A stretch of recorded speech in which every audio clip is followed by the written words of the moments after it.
party's over. Pokemon market's over. Everything's getting reprinted. Everything's going to zero. Pokemon is revving those printers up to full capacity. The pandemic shortages are over. So what are they going to do? They're going to print every set they can remember that they even made. My name's Alex. Welcome back to Nostalgianomics. I have confirmed reprints and some rumors here. Confirmed, though, we have Darkness Ablaze ETBs are being reprinted. Vivid Voltage ETBs are on the way. Shining Fates ETBs have already hit the market and eclipsed the old retail price of $50. They're now selling under that from a lot of sellers. What else do we got here? Oh, we've got timestamp photos from Walmarts across the country of Crimson Invasion ETBs back on the shelves. We've got Evolutions ETBs back on the shelves. So we're going all the way back to XY now. We've got stores having product of Fates Collide, booster boxes, and pre-release kits, because why not? What else do we got? Okay, these are going to be rumors from here on out. It looks like Base Set, Jungle, and Fossil are on the block to be reprinted later this year.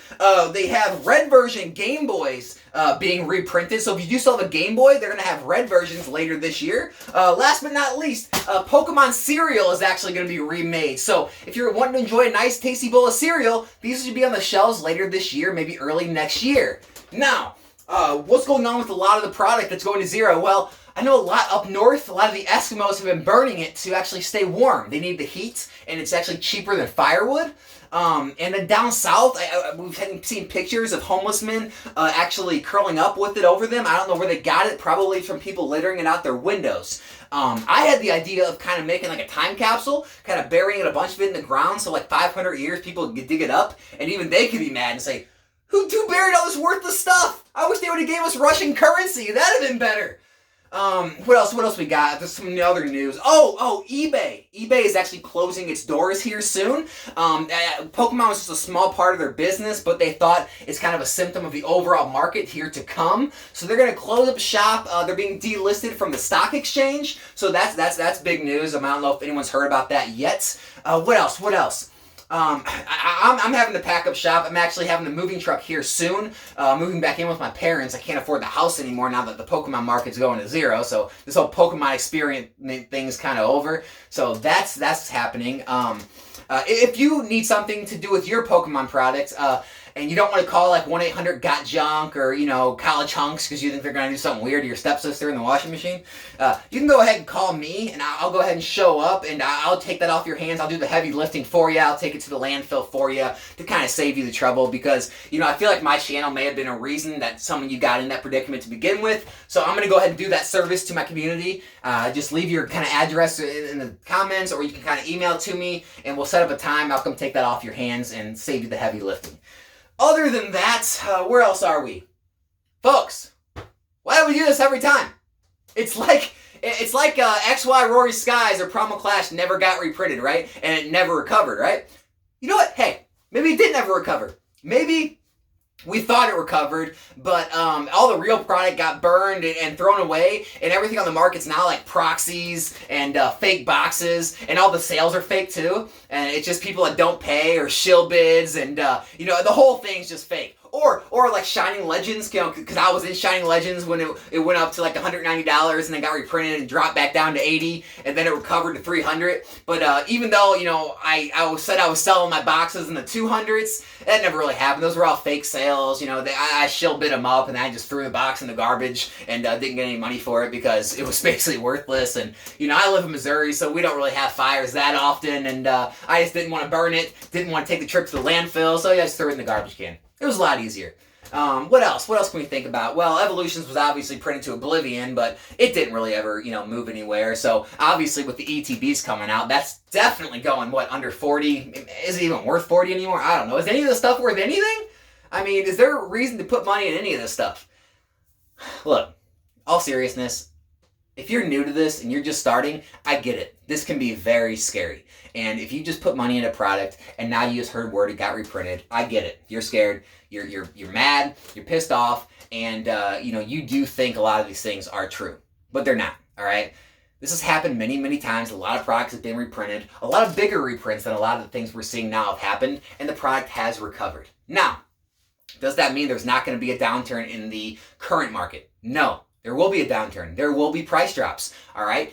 We don't know how much of all these reprints are coming, all right? We don't know if it's just a few boxes of Crimson Invasion or Evolutions on some Walmart shelves, all right? We don't know how many cases or boxes a lot of these stores are getting. You know, a lot of people could just be getting a case of Elite Trainer boxes for the reprint. The bigger stores may only be getting like 5 or 10 cases, all right? We don't know how much product it is, and if it's a small amount of product, the market will eat it up very quickly. A lot of people who find those things on the shelves or get those distribution deals, they will make home runs, and they'll get, you know, money very quickly for the product. We'll see a quick blip on the radar, but if no more product comes, we will see that steady increase back up to the previous highs, and then over time, you know, years go by, it should eclipse those highs just as we saw in the past. Now, if you're afraid, hey, maybe it's time to sit on the sidelines. Maybe you want to see how all this plays out. That's fine too. It's never a bad idea to sit out and see how things progress. Look, you know, a lot of bad things happened in 2007 and 2008 in the stock market, in housing, but what did we do? We didn't all just, you know, leave our houses and go sleep under bridges with the homeless guys, did we? No, we rode it out, stayed in our house, the home values recovered. Now the real estate market's at an all-time high, and they're worried about the other thing. They're worried about how do we get enough houses affordable for people to live in. And it's kind of like the same cycle over and over. When the Pokemon market's sky high with the Logan Pauls and everyone, you know, is buying Charizards for $7,000 and booster boxes are $50,000. You know, everyone thinks, you know, the prices are too high, this is going to go up forever. And then when things start to fall and things get reprinted and Pokemon's printers kind of get caught up with all the pandemic lows and now they have, you know, capacity to print all these sets that they wanted to get to, everyone starts to panic and think that this is going to be the new norm. But no, things self-regulate, all right? The Pokemon people aren't stupid. Nintendo is not stupid, all right? If they start seeing product build up at distributors and they can't get rid of it to their stores, if they start seeing that product is not selling on Walmart shelves and Target shelves and they no longer need restocks because the product isn't moving, they're going to stop the printing, all right? They're going to let the product sell, they're going to let the market regulate, and they're going to let the prices rise or the products start to disappear so they can keep printing their newer sets and keep progressing. So, what does this mean if you are wanting to invest or you're looking to kind of get in when these things drop? Well, every set's different. I can't cover every single set on here. I can't tell you, you know, Shining Fates or Darkness Ablaze or Champion's Path or these Evolutions ETBs or Crimson Invasion, how each one's going to perform. But we've seen over time, over 1, 3, 5 years, maybe more, most all steel product has risen over time.